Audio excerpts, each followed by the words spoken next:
in a minute from now.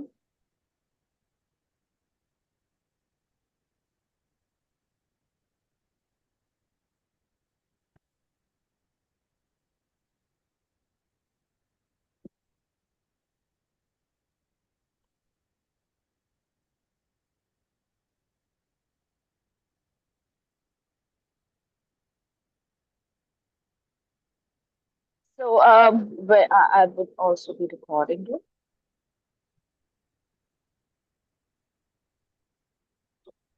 A very good morning, evening to all our viewers from all across the globe.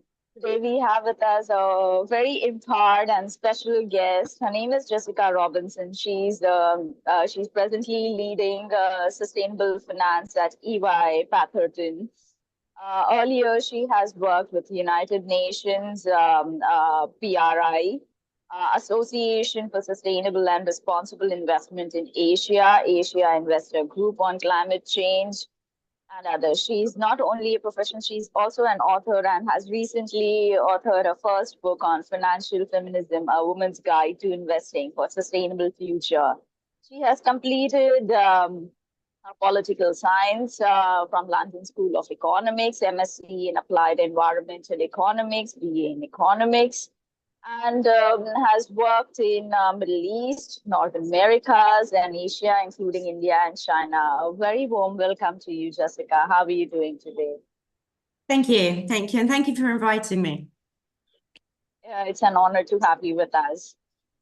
Jessica, you studied politics and environment in master's and undergrad, and went on to lead different roles in the organizations such as UN-PRI, Moxie Future, ADGM, and others. How has your journey been? Well, when you say it like that, it sounds very eclectic.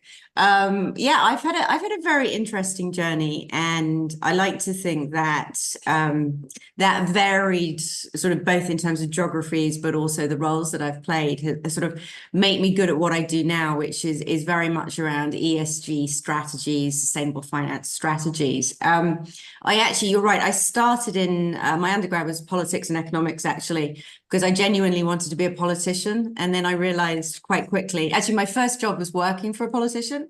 But then I realized quite quickly that politics is not always the way to change the world. So I sort of shifted. I did a master's, and then I actually did a second master's in environmental economics. And I'm quite unusual in that I've been in the sustainable finance ESG space for sort of 18 years now. So, and I say that makes me quite unusual because there are not that many people who've had that length of experience. It's probably showing my age a bit.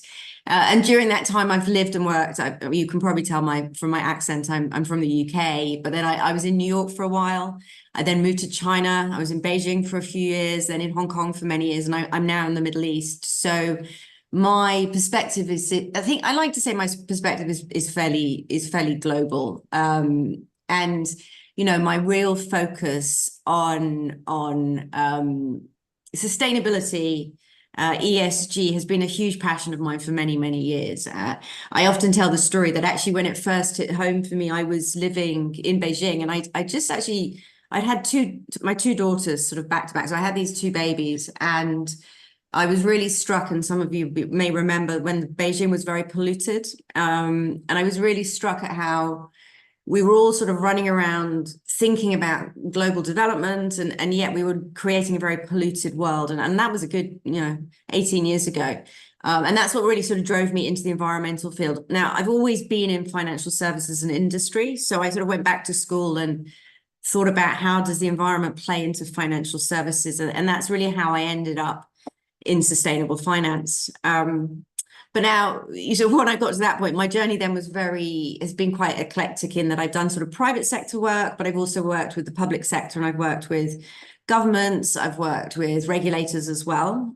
So when I was in China and then Hong Kong, I did a lot of work with the Hong Kong and Chinese government on green finance policy. So what do we need to do to really incentivize companies, financial institutions to start thinking about climate, and environmental challenges? And then subsequently, I was head of Asia for the UN Principles for Responsible Investment, worked for ran a couple of think tanks. So I did quite a mix of stuff. both, as I said, across the public and the private sector. So I think that gives, I like to think it's been enabled me to see both sides. So understanding the private sector and the corporates, but also understanding governments and policy as well. And then I came to the Middle East about 6-7 years ago, which has been fascinating as well. And another journey, I think, really sort of having been in Asia and seen a lot of the developments around sustainable finance in Asia, then really understanding how what's happening in the Middle East. And obviously with COP28 last year, it's been quite a phenomenal shift in attention and interest, I think, from the private sector. But I can talk more to that in a minute if you want. The only other thing I would just add that, as you mentioned, the book I wrote, I do a lot of work on gender finance and financial feminism, because I'm a huge believer that women are leading the front in terms of climate and sustainability. And one of my sort of hobbies is really how do we empower women to really do more in terms of climate change and sustainability. So, and I'm working on my next book. So that's sort of an intro from me. That's very, very inspirational. What is your next book on? It's staying with the theme of female leadership, but I'm looking specifically at women in the Middle East who are looking at climate. And I'm looking across the different sectors and different roles. So, finance and business is one part of it, but so is policy, government regulation, as well as things like culture. So I really want to look across the different roles that women play. The idea being that I want to shine really shine a light on the amazing women that are out there, and really create some kind of blueprint of how younger women can get engaged and what we need to do to really support them in stepping into these roles. Yeah, perfect. So now, as a practitioner of sustainable finance, what are the fundamental principles according to you? So sustainable finance is an interesting, and it's interesting because you'll hear different definitions. Really, when we talk about ESG, so environmental, social, and governance, that's really sort of, it's quite a broad church of risks and opportunities. And I think sustainable finance is the way in which we consider ESG and integrate ESG into our finance and investment decision making. And this happens at all levels, right? So obviously you have your big institutional investors, your sovereign wealth funds, you have your banks, your insurance, all the way through to private banking, retail banking, and family offices. But really the philosophy behind it is that how we use capital and the choices we make around how we allocate capital are critical, right? At any point we make that decision, we can choose to invest or move capital towards, say, for example, a green infrastructure project, or say you're a bank and you want to offer services to female entrepreneurs or something. At any point you have to make that decision. Now, historically, those decisions have generally been about profit maximization. Ultimately, we now know that there's a hidden cost. There are costs in everything. So there are use of resources, our natural world, and so forth. So sustainable finance is really a reflection of that. And I think over the last 10 years, it's become a lot more sophisticated in terms of understanding what those opportunities are, but also really how important it is to move capital at scale to really support the transition. And I think it's exciting as well. I genuinely believe this is the future of, it's not just the future of finance, it's just the future of the way we deliver businesses and the way we grow. So I do quite often say to my clients, don't be put off about all of the terminology we use. The concept is actually really simple. It's about using capital to create a better world. And it really comes down to very, very simple philosophies and principles. And then you obviously get into the complicated bit about how you actually do that. That's very interesting. I have one question for you. Now, in MENA, since you're working out there, are there any laws and regulations on ESG or CSR on sustainable finance? Are there? Yeah, and I think what's been interesting, and this is where I sort of gave the global context of my background, because MENA was a little bit behind the curve in terms of regulations and policies and laws. I mean, obviously, you may be aware. I mean, the European Union, there's so much in place now, almost Yeah. so much regulation. It's quite burdensome, and I know that from my colleagues and my professional network. And I think what we've seen in MENA is very much a catching up. The one good thing being, obviously, when you look at things like sustainable finance taxonomy. So how do you define what is sustainable versus what is not? You do need law, sort of regulations and definitions. And I think what's happened is with the EU, because so much energy and thought has gone into the taxonomy, that actually it presents a lot of opportunities for regulators and governments in more developing markets to actually leverage those as well. So in MENA, yes, particularly in the UAE, the regulators have been very progressive in terms of issuing sustainable finance frameworks and guidelines. I think Saudi as well is really starting to gather speed, and so I think it's very interesting. But one thing I do want to just highlight that I think is important about this region is that this is not just about ESG. It's not just about risks. It's about the whole transition of the region. And I think, obviously with an oil dependency, or rather a lot of the wealth from oil sources, a lot of the governments are really looking around diversification. And so what we've seen around that economic diversification is huge investments going into things like climate tech, renewables, right across the board in terms of different types of investments that you may not necessarily have expected, but because of the speed at which change has happened, it's really exciting. And I think also and hopefully all of you are sort of watching and familiar with what came out of COP28, but the fact that COP28 was here in the UAE was so significant. And there were many announcements, there were many commitments made.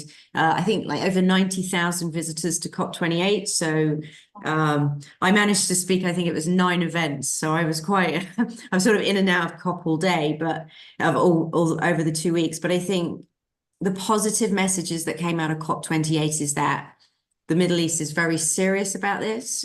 We have to start transitioning. And the significant capital that's required, we need to start bringing it to the table. And that I think, is what we're now sort of saying, okay, how do we do that? The only other thing I would say is the governments here are actually very focused on sustainable development as well. So it's not just the energy transition, it is the sustainable development piece as well. And I think that's very important to highlight, particularly in the work that we do with financing institutions.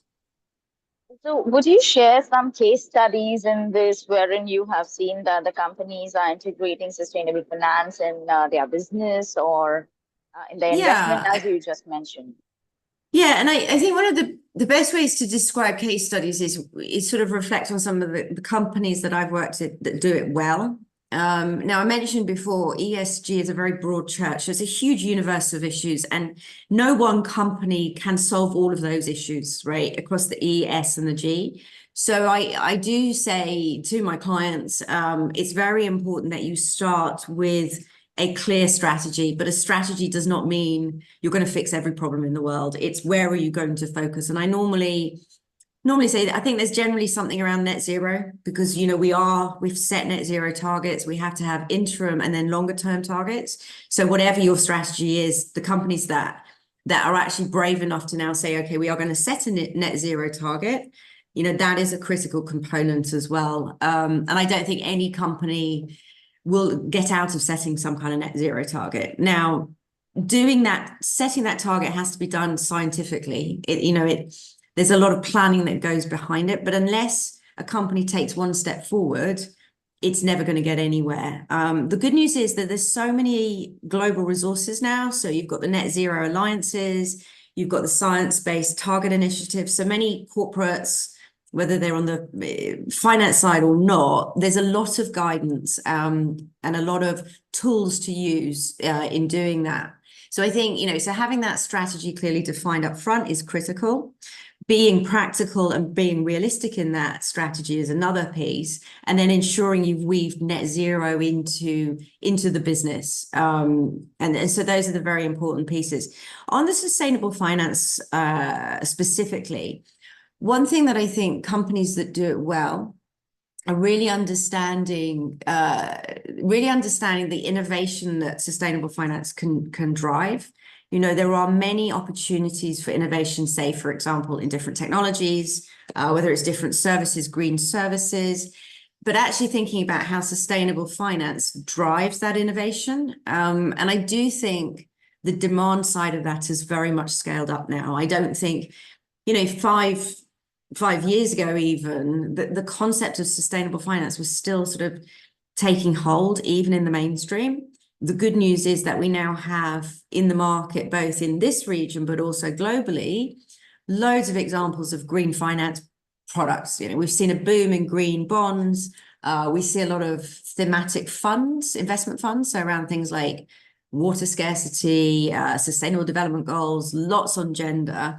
So I do think what we have now is tangible examples in the market of how sustainable finance has been used and how it's actually gathering steam. I think the other thing I would just mention on sort of good case studies is where you have to have ownership at the senior level. So companies that do this well will have clear mandates from the board, and also at the C-suite level. And that means that you have to have the right capacity and capability to deliver on sustainable finance, which means you probably need now a senior role. We've seen a lot of rise in the number of chief sustainability officers. So companies employing chief sustainability officers to really oversee all of this. And I think that's a very important best practice to have for a lot of companies. But also, I think, making sure that your board and your senior management are properly trained. Like, do they understand what climate risk actually represents? And do they sort of have in place the way they look forward and say, okay, what does sustainability mean to us in the short term, but also in the sort of the 10-year term as well? Because things are changing. I mean, as we've seen, right? I mean, look at how the weather changes have happened in the last year. The companies that do this well are the companies that are flexible, but also can see beyond the immediate. And I think those are the ones that will ultimately be very successful. That's very well said. We hope, Um, anyway. yes, yes, indeed. Now, what are some of your key learnings and gaps that you may have identified from recommending policies to government, discussing with the investors, and working on the implementation front? Yeah. So I think in terms of some lessons learned, and I sort of insinuated before that not knowing the answer is not a reason not to try. And so we are seeing companies that say, well, you have to put a stake in the ground, right? You can't say this is too complex and not do it, because that's just it's not gonna fly anymore. So I think in terms of the lessons learned, and certainly the work I've done with governments and regulators, is it's important to have policies and regulations that give industry clarity, because that actually builds confidence in the direction of travel in terms of policy. So I'll give you an example. Sustainable finance, when you look at the banks and you look at the investors, say a couple of years ago, they would be saying, okay, but we don't know how serious the government is on this. So actually having government step up and say, here is our vision, this is our sustainable development plan, gives the private sector confidence that this is the sort of journey that the country or the region is going to take over however many years. And financiers and private sector, they need that clarity and to sort of build the confidence that they're moving in that right direction. And I think that's why government policy is so important. I really also think, and it's not my area of expertise, but the whole discussion around reporting and disclosure, many companies, we've all been struggling with so many different standards, but finally they're starting to come together, which sort of reduces the burden on companies. We need sort of ease of reporting, because the reason we want companies to report is because we want transparency, right? And if it's so complicated, we're not going to be giving the right transparency, and that's actually not achieving it as well. And I think the only other thing to add to that is when we look at the Sustainable Development Goals, when you look through them, this is sort of the closest we have to a global strategy.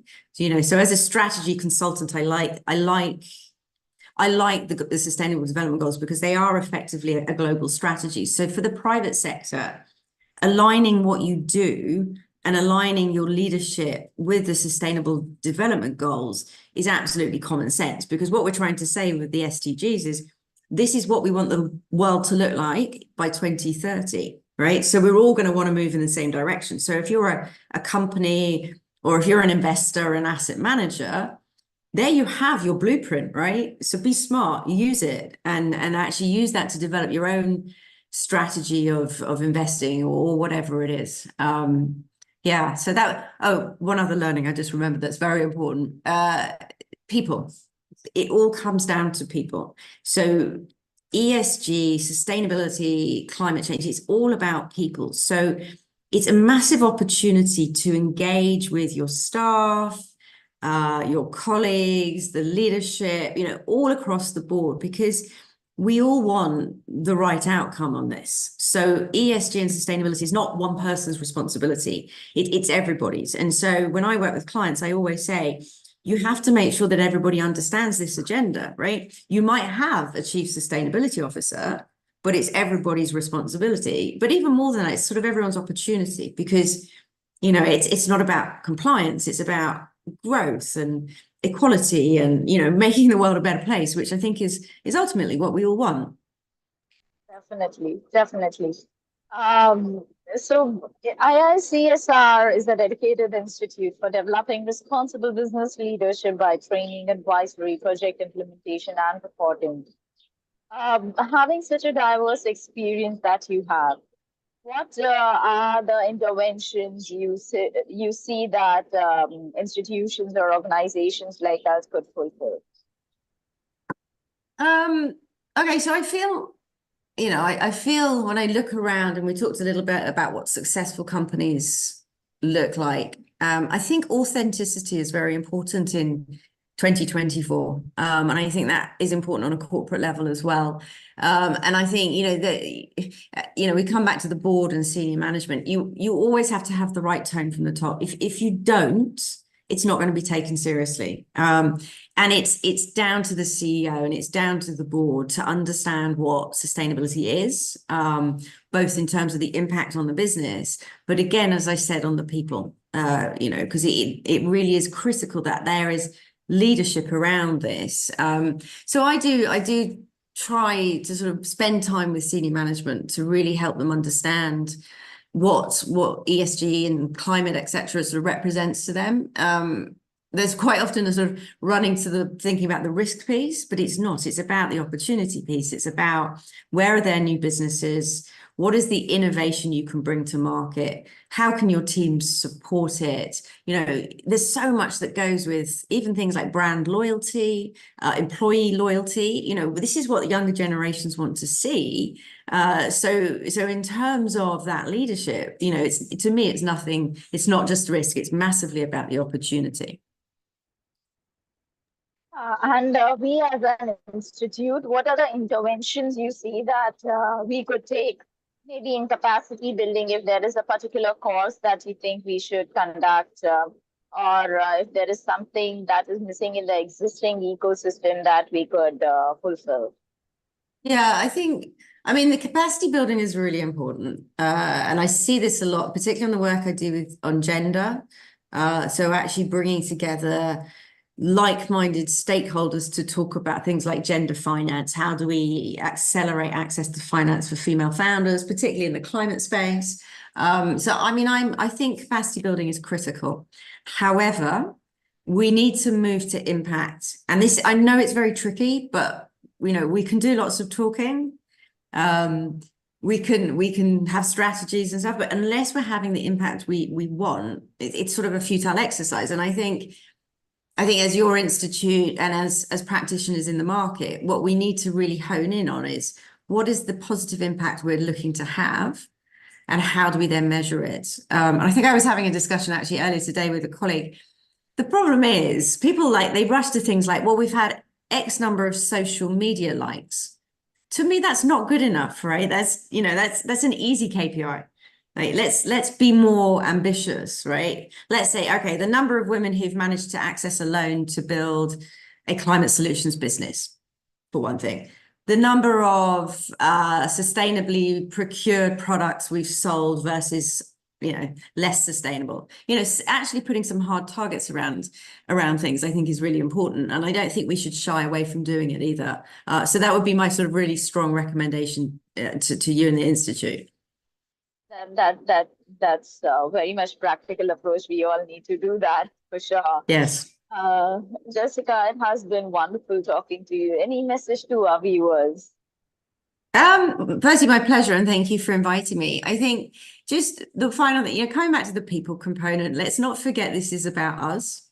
And let's not forget the interactions that we have with one another as colleagues and supporters. I think, as I said, that authenticity is not just on a corporate level, it's on a personal level as well. And I think, being out there and being brave about this being what we want, is something I really encourage people to do. And I say this to my kids all the time as well. It's like, this is our future. You just don't shy away. If you don't think something's right, stand up and say something about it. And so that would be my message to leave with, I think.